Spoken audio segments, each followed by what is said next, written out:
In this episode, This feels like home. You guys feel like a nice comfy sock. As long as it's not the sock that's stuffed under the bed. No, not that sock. The other sock.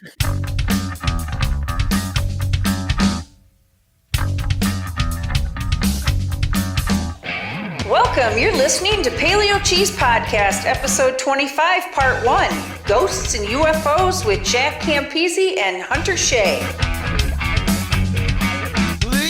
Hello, everybody. My name is Jeremiah Bannister. And I'm Chad Lutsky. And you're listening to Paleo Cheese Podcast, part of the Project Entertainment Network. And we've got an amazing show for you today. Actually, it's kind of a super duper special show, Chad. We have multiple layers of special, in fact. It's quadfecta. It was trifecta until I added more later. It's Friday the 13th today. Yes. So that's all wrapped up in horror.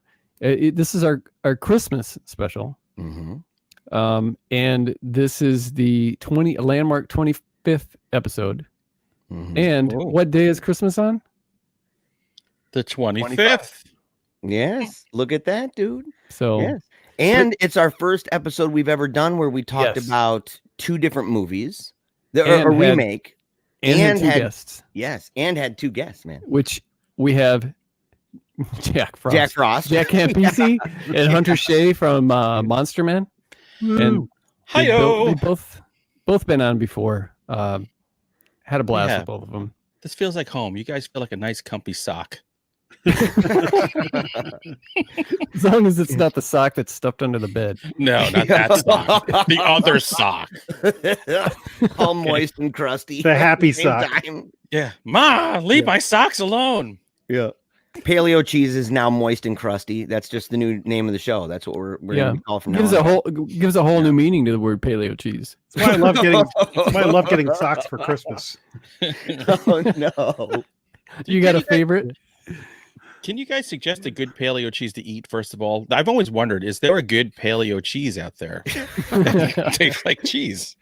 You don't even know how often that I don't know how often we've received this yet as a show, but throughout my life, man, where people like ask me about the paleo diet and crap, and I'm like, dude, I don't know anything about it. I don't do it, man. I tried doing it for like half a second. I think it lasted about a week, and I said, no, thank you. Yeah, I'd like to try this over here, man. So tonight we're going to talk about two movies, like you said, Jeremiah. We're going to talk about excuse me, the original Black Christmas from 1974, and then we're going to talk about the 2019 film that's called Black Christmas for some reason. I can't figure that out yet. We're going to talk about that one, and that will be fun. might even piss some people off on that one. I don't know. In fairness, though, man, it kind of feels like the first one had less to do with Christmas. Like at least the second one, it seemed there was snow. Yeah. They had there were other things. There were certain symbols throughout the the ornamentation and stuff, and the first one was like kind of felt like October or something. You know what? I think that's because it's a movie of its time. Now, Jack and I are actually, Chad, we're all older than dirt. Back in the day, there wasn't all this stuff that went on with Christmas, especially like in college. Our college had zero things put up for. There wasn't a shred of tinsel. None of us cared. Maybe there were some extra free keg nights at the bar, but it was just a thing. It's like, but also it's like Christmas movies now over decorate. Everything's shot with fake snow, and there's every house has super duper Christmas vacation design. Anna and the Apocalypse, the giant snowman guy. Like there's just it overdoes it. Whereas that actually feels like a 70s neighborhood. Yeah, some of the houses have lights, some don't.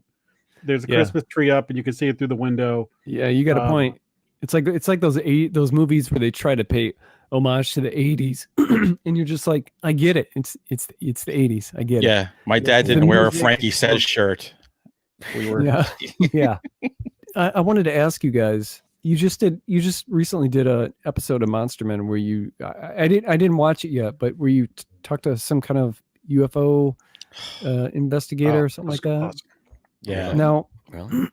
Now, Jeremiah and I were talking recently we got on discussion about, I think we were talking about Skinwalker Ranch, and we were just talking about different things that I think that I'm not sure if I think both of you guys are kind of like, I don't know what the proper term is. I call it agnostic when it comes to like ghosts and UFOs and stuff. It's like I really want to believe all that, but I need it, you got to kind of prove it to me. And I I look at things with a skeptic's eye, but I'm not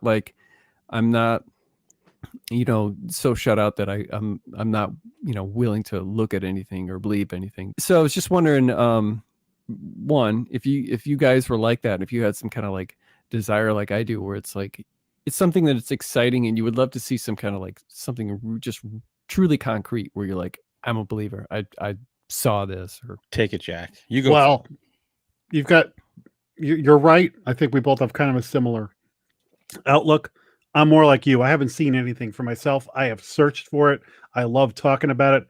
I'm super skeptical of it. When I was here last time, I was talking about some of my ghost stories. Yep. This guy next to me has experiences in everything. So he is probably more on the I actually believe because he claims to have seen things. But yeah, maybe he's just nuts, right? He's been anal probed. I'm going to refute you, you bastard. That's right. I have heard stories of, ghost stories. Go ahead, Hunter. Yeah, I had a UFO sighting in 87, but I was along with thousands of people in New York at the time when it happened. So, yeah. And at the time, I was also with my mother, my girlfriend, my wife now, and my sister. Yeah, whatever. We were just doing shrooms, you jerk. We weren't smoking. So I had that. And I've heard a lot of people talk about if they've had a paranormal experience, it opens some of people, it opens them up for other things. And I've noticed a lot of people who have had a UFO experience have also seen a ghost, might spotted a chupacabra somewhere rooting through their garbage. Who knows?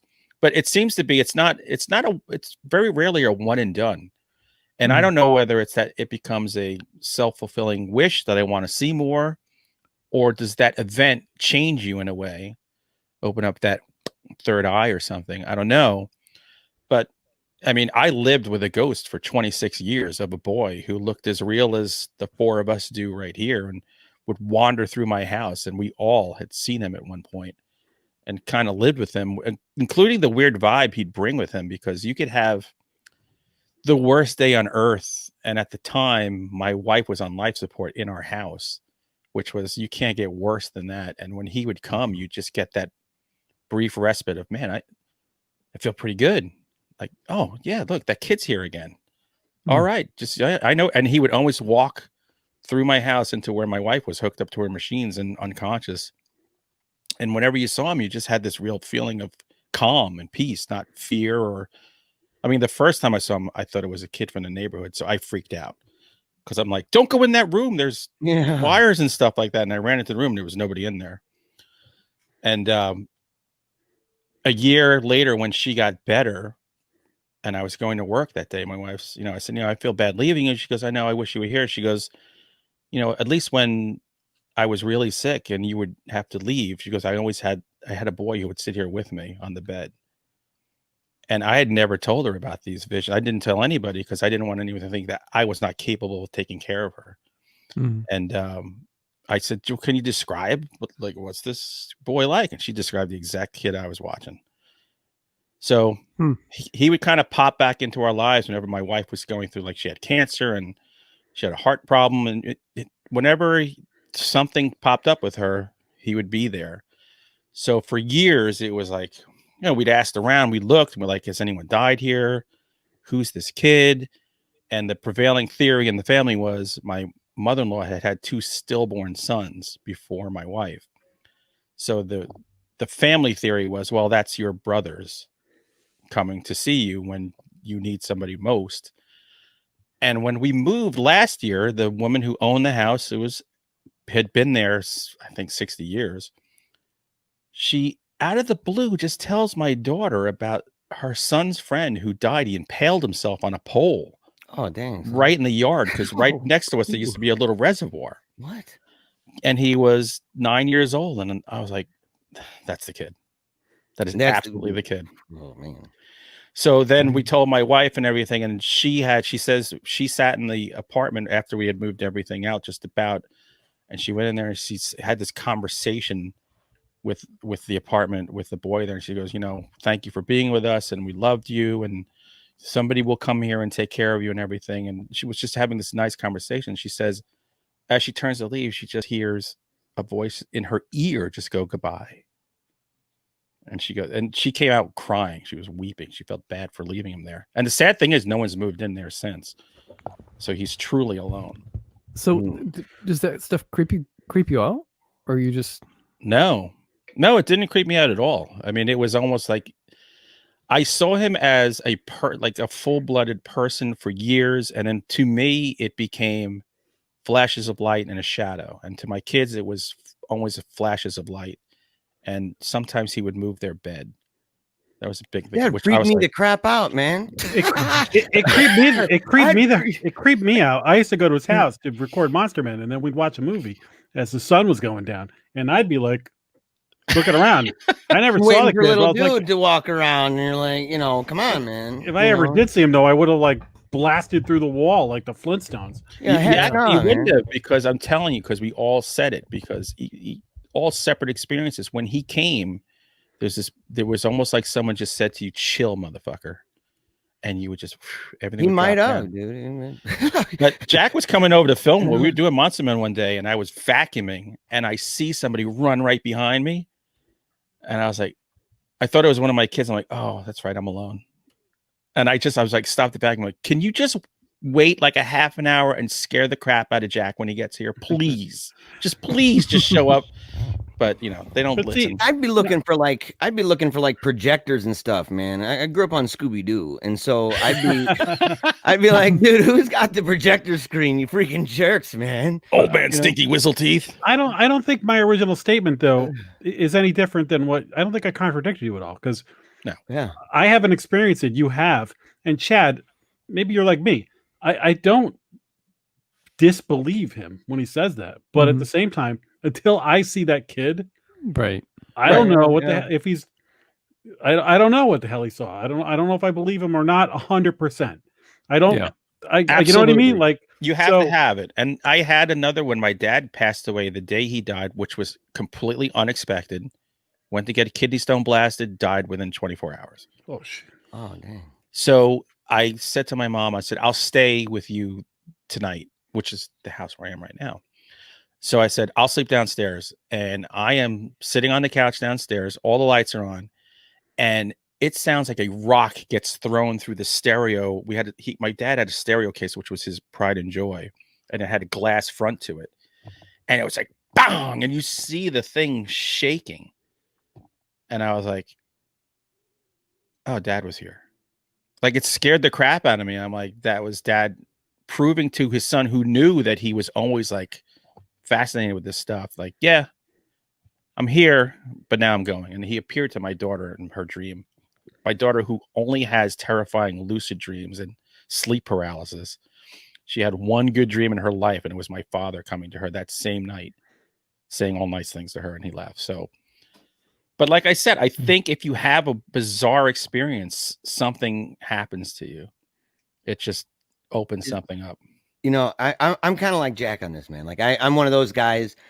I'm fascinated by it. I watch all the shows. I even, when I was on AM/FM radio, I used to tell people, hey, I'll go with you ghost hunting. All I need is a piece of paper and a pencil, man. And like, some kind of thing to write what I'm seeing down and all that and documenting it. But just to actually go and to be there with all that. And I've never had anything where it's like, oh yeah, man, I've seen, I told a story. I don't know if it's the last episode or how many episodes ago, but about a situation I could not explain that sure as heck kind of felt ghosty. Let's put it this way. But when the alien thing, man, I had one time in my whole life where I wondered what the heck was going on up in the sky.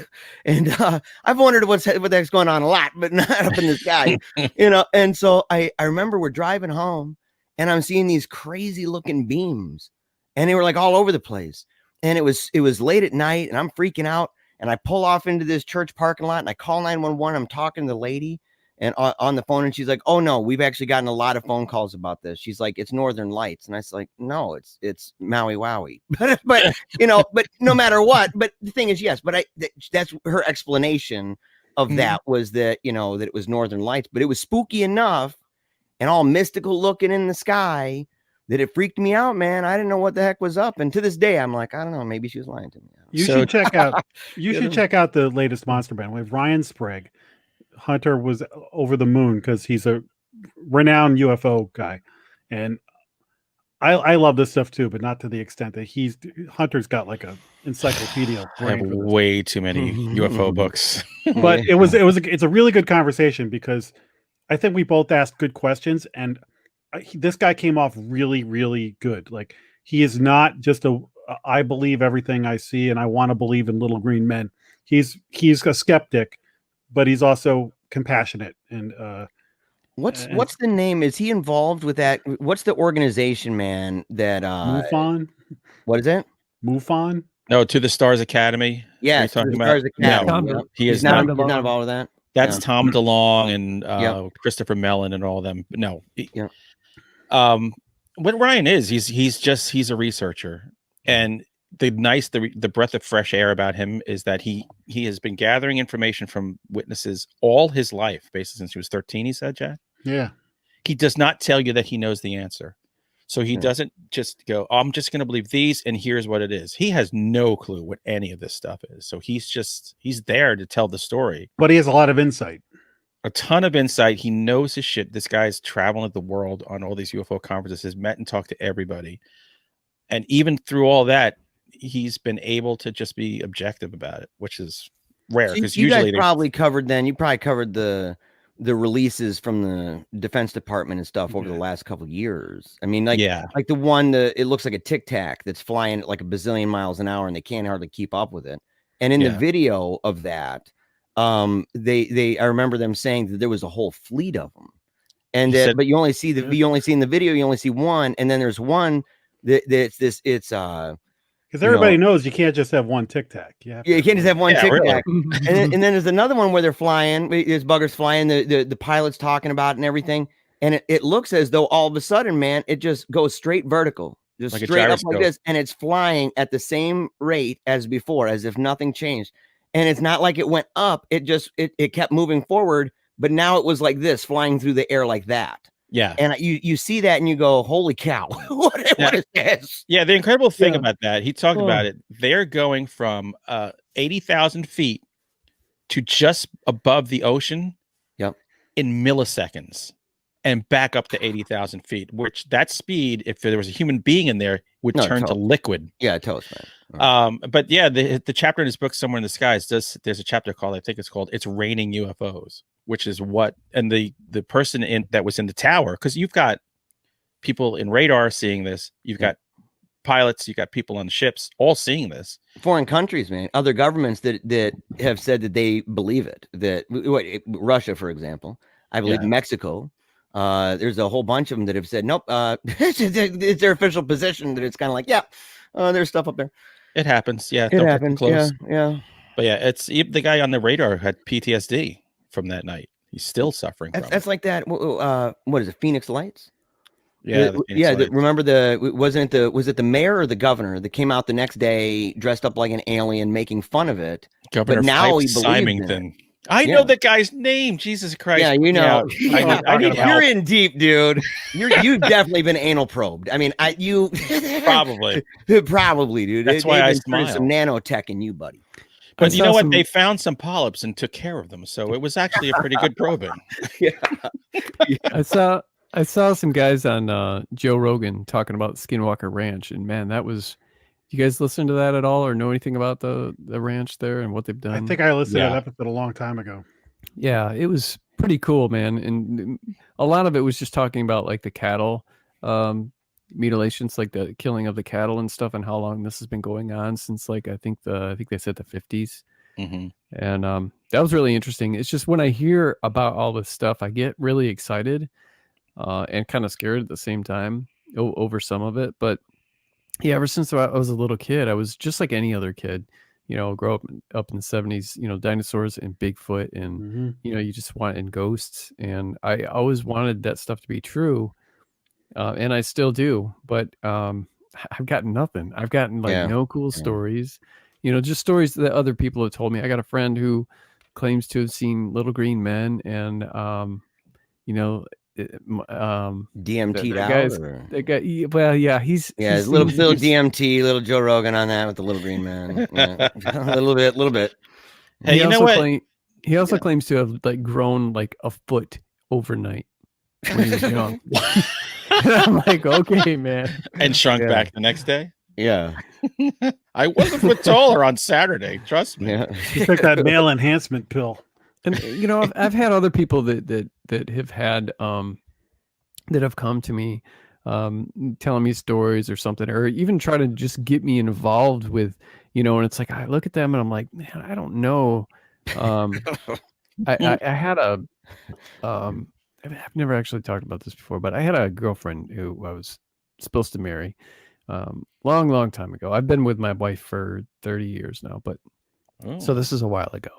But she was killed, and I became close with her mom immediately afterwards, and for several years, and we would party together and stuff. And she would always try to get me to. She would do the ghost stuff, like, do you feel her? And she's been talking to me, and this happened the other day with these butterflies and this thing in the house and stuff. And I'm just like, and she was always kind of, smoked weed, drank especially when her daughter died, drank a half a gallon of vodka pretty much daily. And she was she's overweight too, so I don't know if that helps her to be able to still walk after that. But she would she would say all this stuff, and we would a couple times we would not get into it, but I'd just be able to listen, I'm sorry, but I just don't, she's dead, and I just thought I felt bad because I was coping in my own way, partying, of course. But, I was coping in my own way over it, because my future was now changed. But this was her daughter, and so I felt bad, and I just thought, just leave her be. This is the way she's coping. But I could never, I never had any experiences or anything, and it's like part of me wants to, but then like Jack, it's like I'd be running to the wall, Well, you think though, until you're in it. Like here's the deal. So I'm going to give you a real life scenario. You're standing outside a pizza parlor, and you hear shots being fired, and you watch a car come screeching around the corner, and it's firing at a man running around the corner, and they're exchanging gunfire.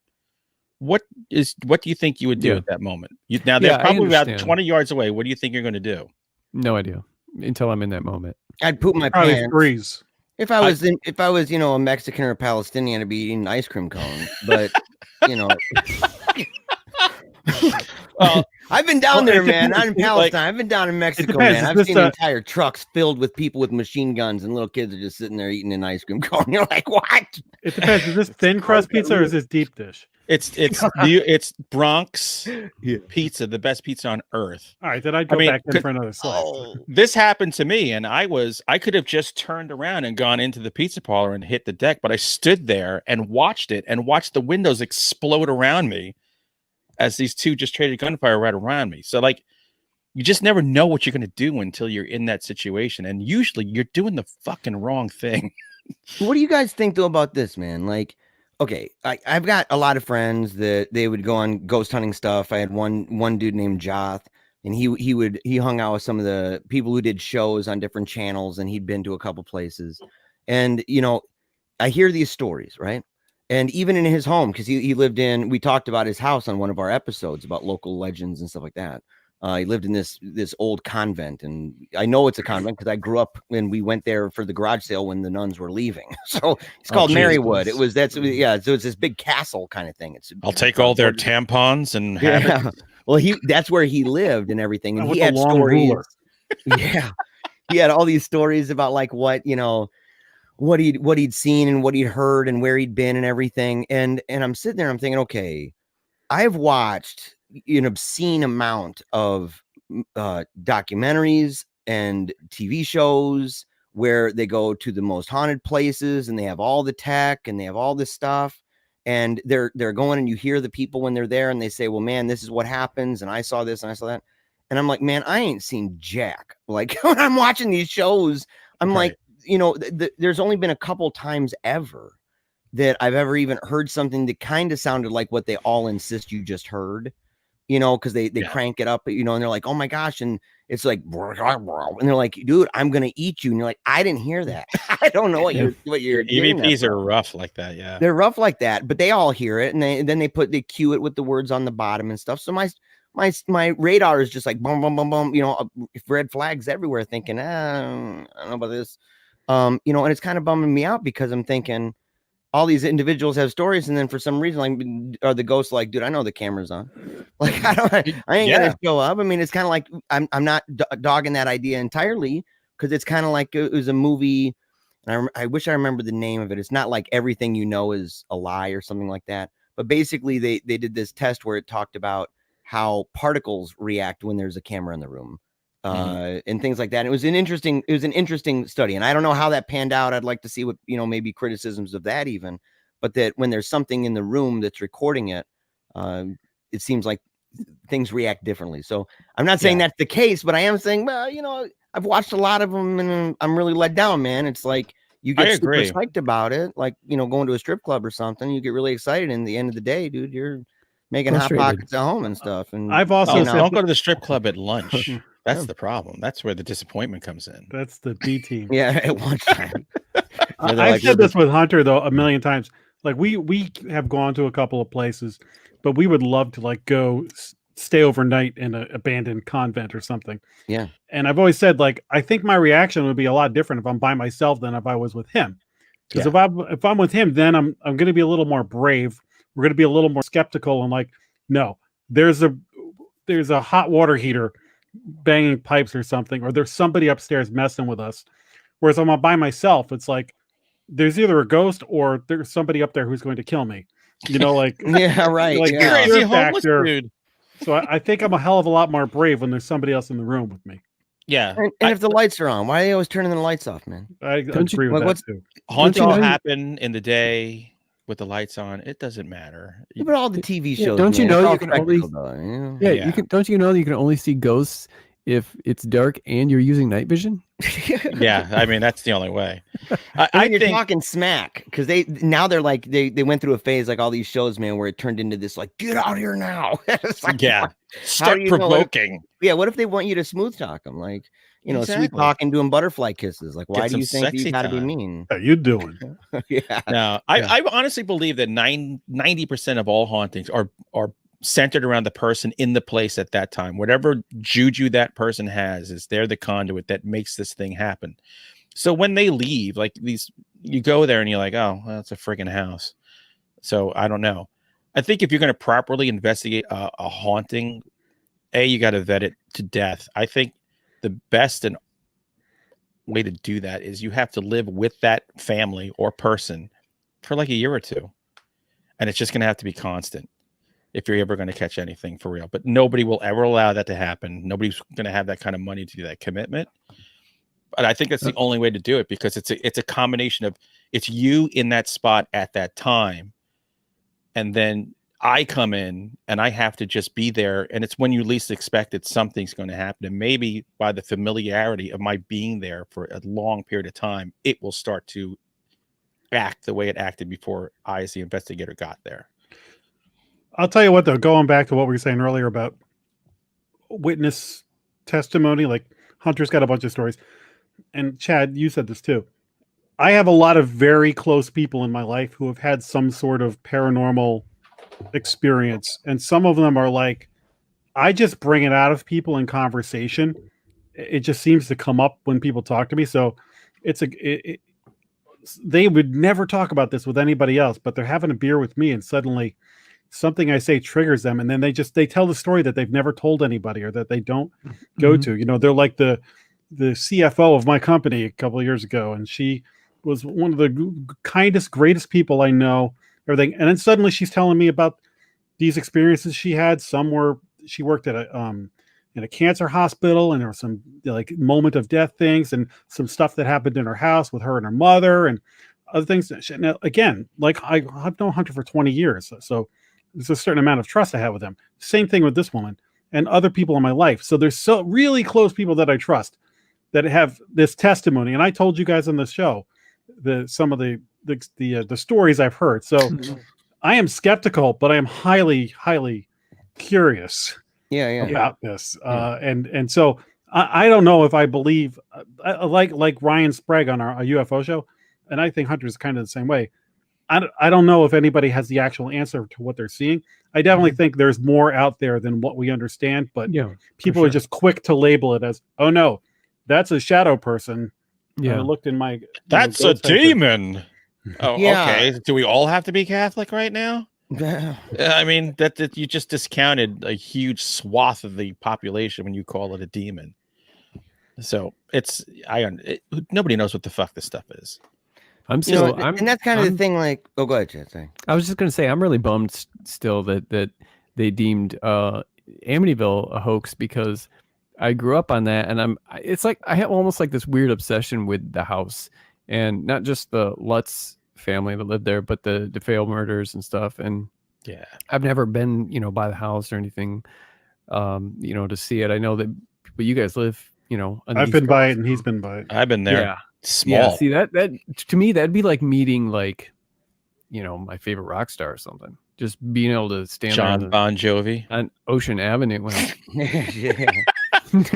Kip Winger. I know it's Kip Winger, dude. Really? But she's only 17. That bums me out. That there's like, oh, it's a hoax and stuff, and I pretend that it's. I guess I don't say that. I don't pretend that it's real, but I try to hold on to some kind of that there was. I mean, there seems to be something, at least with the DeFeo things, that's not right. Whether it just be another person involved or something spiritual or something. I don't know, but things don't add up with those murders at all. It is good though to watch something like Penn and Teller have that show Bullshit. Yeah, and they will talk about paranormal and ghosts, and they will totally say, nope, it's all fake. And they will give you like 10 good reasons why 95%, you know what I mean? 95% of but then Penn even says now their bullshit was bullshit. Like, because I listened to his show, his Sunday school, and he'll be like, I don't know. That's just what we felt at the time.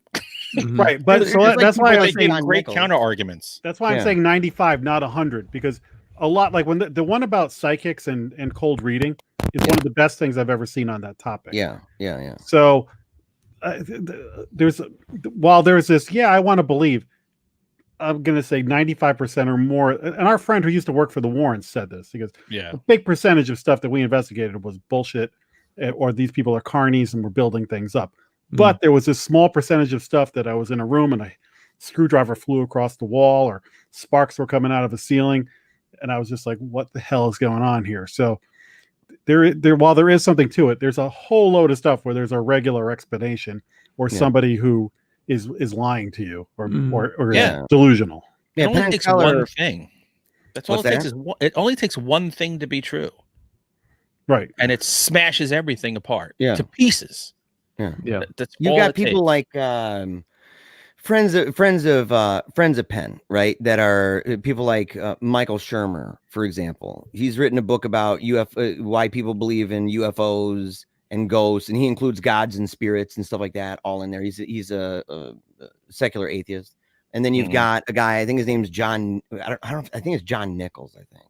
And that's his job. Like, he goes around, and so, let's say, for example, I'm a Catholic, and I know a lot of people who put a lot of stock into things like, the crying statues or blood coming out of things. But so often you go to these places, and he'll go and he'll look and he'll explain, like, well, this is how it's happening. Or that all of a sudden when he shows up, it just isn't happening anymore. It just all of a sudden stops, and he documents that. Gotta have that night vision. I think it's good to have those people in the wheelhouse. You know what I mean? Like the people who are like the hardline skeptics that say, nope, I'm going here with the intention of just debunking the daylights out of that. And to have in the Overton window, also having people who may not be the full blown, right? Like that they just don't question anything, but that they're on the optimistic side of it, that they have experiences or they have different beliefs. And it's funny when you were saying the thing about just assuming, well, that's a demon or this and that. It makes me laugh. There was a news channel in, I think it's York County, I think, in Pennsylvania, and they went to this house, and of course at the end they let everybody know that one of the affiliates of the station was going to be doing a show on that house and it's like, oh, this is it's an ad. Yeah, it's an totally. ad for it's an internal ad, dude. I got you. But they go and they're hyping it up, and the journalist is like, we had experiences in it. You decide for yourself. And the lady on the inside is talking about all this stuff, and she's giving meaning to everything. Like, it scratched you because you're trying to get the story out. And I'm like, how do you know that? Or that something came by and pushed me, and I thought, what if, for example, just playing imagination here, I said, what if it's one of those loops, right, that they talk about, where it's like a ghost in a loop kind of thing? The stone tape theory. Yeah, what if it's a hockey player, and he's doing the hockey thing, and you happen to be at this location, and that loop is going by you, and you have no idea, and you're and you're getting shoved down. So even in that theory, right, even in the idea that that's real and that this is an explanation, there's you get checked by a ghost. I mean, it just going by, boom, and it could be no ill intent at all. But so many individuals not only say they have experiences, but then they interpret it, and I'm like, you should write a book. You apparently have magical insight. I don't know. My house is built on an ancient Indian hockey rink.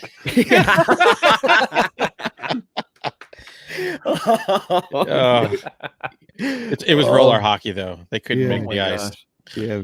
every experience is through the person's filter, It's like, we talk about a UFO. We were talking to Ryan. We were saying a UFO experience now 200 years ago was a religious experience. It was Padre Pio, or it was a saint or something like that. It's whatever's happening at the time, whatever the collective conscious is thinking these things are. That's what it is. Who knows what it's going to be 200 years from now? It could be something entirely different that we can't even conceive what it's going to be.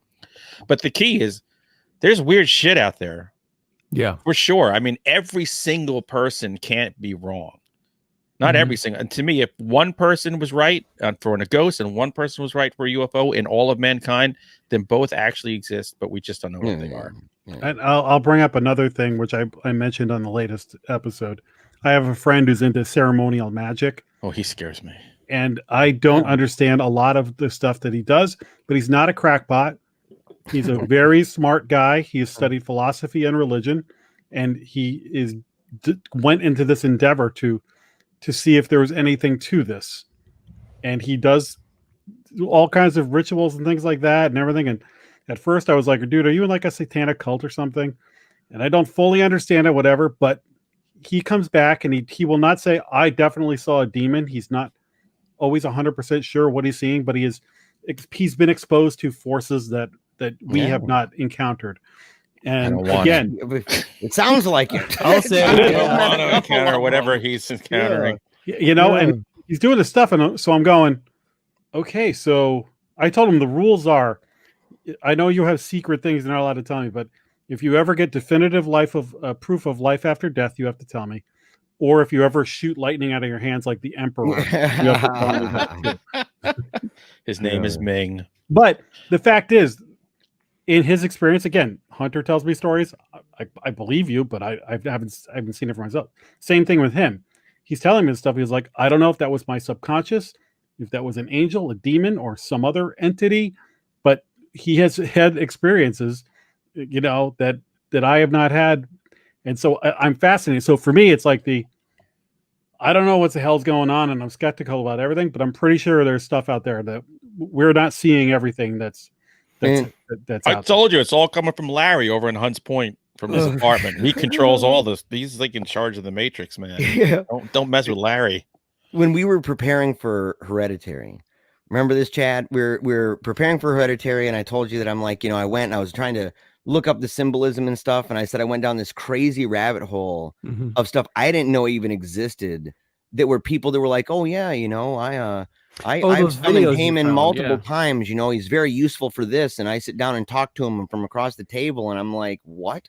And there's all these people. I mean, we're talking. It's like its own niche, man. In the interwebs. I'm like, and I went watching, and it's all got kind of, you know, they've got their symbols that they've got the kind of color and tone and stuff that they use, that, you know, with the props and everything, and it kind of fits a certain style that they've got, and the words, and they're like, but the way that they were talking about summoning these demons to give them like amazing powers and stuff, especially with the ladies, that was one of the things. Like, it just is amazing the just how awesome it is with the women. And I'm looking at their videos and I'm thinking, you got like 10 views on this, maybe, you know, he could help you out with that. Like, you know, like, you know, I don't know how much I can believe these guys, or if they're maybe in kind of a, you know, kind of this trailer park coven thing going on. I don't know what the heck is happening. Trailer park. So that's a whole category on Pornhub.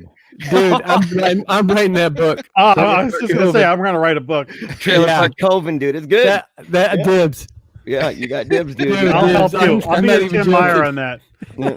You just got to put me in the thanks, man. Just put me in the thanks. Tuck me in somewhere. Trailer park COVID. Yeah. Yeah, but it's true, because they're true believers. They're the people who do the, you know, they do all that stuff. And I went pretty deep into it, man. I was watching, man. I watched dozens of these things from all different people and different personalities and stuff. And I was like, this is too much. Yeah. Like, there's some stuff I just can't do. I know that there are people out there, you know, that's their thing. Everyone's a limit. I got a limit. I studied Buddhism for 7 years, and when I got to a certain point, I'm like, oh, this shit's crazy. I don't believe any of this, but thanks for the meditation. The monk was awesome. Good luck in India, dude. Oh, dude. And I bailed because my Western mind just was like, this just seems like the same horse shit under a different name for me. I was like, nah, you're talking crazy stuff. So, but you know what? If you get some kernel of goodness out of it, it's all good. Yeah, there's a lot of cool stuff in I don't want to get into a deep long thing, but like Chinese medicine, things like that, and even like yoga and like what you said, meditation. Some of that like good stuff is like spread out. You know, Wim Hof. Yeah, well, Wim Hof. Wim Hof. I do it every day. I did before the show. You're laughing, but that's a good example. You know, acupuncture. Yeah. Oh, acupuncture works. Yeah, absolutely works. Yeah, we talked about that. We were talking about that, me and Chad, a couple days ago. My wife's uncle got into it for a while, and he would always like go, "Hey, you feeling stressed?" Yeah, and he'd put this little needle in your ear. That's what we were saying. It was a little tab, and he would say, "Whenever you feel stressed, just push it." And like you'd be in there for a week, and I would push it. And it was like I had 3 beers. I was like, boom, and you just feel like, oh fuck, yeah, sure, all right, whatever. You're the boss when you want to kill your boss.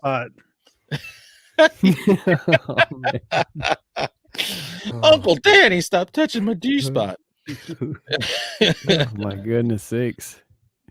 Yeah, I you know, and I mean, there's, like you guys were saying, there's so much out there, from like the pyramids to just all these different mysteries that we don't know. I mean, you could just spend so much hours and hours every day for years and not get to the bottom of any of it. There's just so much out there, and it's really fun, exciting to learn. There's always something, man. Like every time I listen to like Joe Rogan, he's talking about not with everybody, not with every guest, but they're talking about something. I was like, man, I've never even heard of that before. Yeah. And then they have all like the Skinwalker thing. I had never heard of that. Skinwalker is a terrifying thing to think of, where it's so fascinating. Bob Bigelow, who is a billionaire, who is going to get us probably to Mars before anybody else, and buys it and spends years studying it, and then pulls out and says, yeah, I'm not going to tell you what I saw, but it was freaking weird. And like, whoa.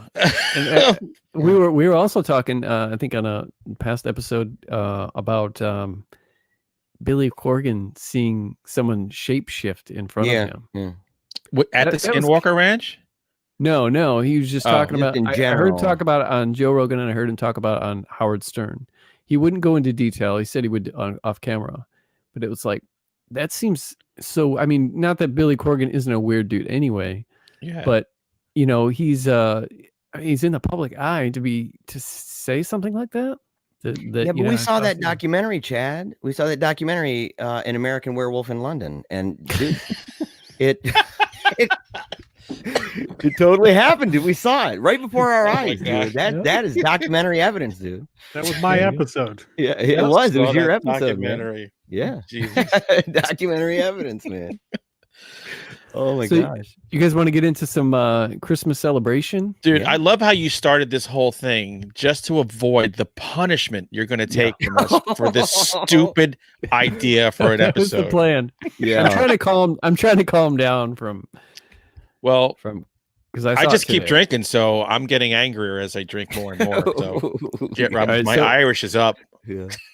This will be split into 2 episodes. So let's end this episode here, and we invite you to come back and listen to part 2, where we're going to be talking about Black Christmas and Black Turd. Bring your jingle balls.